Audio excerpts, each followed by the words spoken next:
আমার আল্লাহ আমাকে নৈরাশ্য থেকে বাঁচানোর জন্য প্রত্যেক রাতে আমার আল্লাহ বান্দাকে জিজ্ঞেস করে, বান্দা কোনো অসুবিধা হইলে বলিস, আমার কোনো অসুবিধা হইলে বলিস, রোগ শোক থাকলেও বলিস, আর বেশি অসুবিধা হয়ে গেলে আমার কদমে সিজদা দিয়ে থাকিস।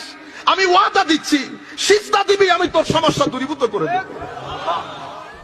হাত্তা সুদ্দা ফকরা। আমরা সমস্যা নিয়ে ধারে ধারে ঘুরি, ধারে ধারে ঘুরি। আল্লাহর দরবারে আসি কেউ আমরা বুকে হাত দিয়ে বলতে পারবো? কোনদিন আমরা হঠাৎ করে রাতে উঠে কোরআন শরীফ পড়তে ইচ্ছে করে একটু দুইটা আয়াত পড়ি আমার আল্লাহ? কেউ? আমি সহ, আমি আবার বুজুর্গ নি কোন পুকুরের মাছ। ফিলিংস গুলো কেন? কারণ আমাদের আল্লাহর উপর বিশ্বাসটা আছে, কিন্তু টান খতম হয়ে গেছে।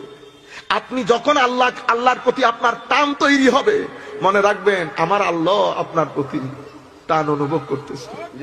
এটা কখনো এক পক্ষ থেকে হয় না, এটা কখনো এক পক্ষ থেকে হয় না। দুনিয়া আল্লাহ আমাদের জন্য সৃষ্টি করেছে, দুনিয়া আল্লাহ আমাদের জন্য সৃষ্টি করেছেন, এবং এই আল্লাহ আবার প্রত্যেকদিন আমাকে জিজ্ঞাসা করতে আসেন, ঠিক আছে নি, শরীর ঠিক আছে নি, টাকা পয়সার দরকার আছে নি? কেউ জিগায় কাউরে?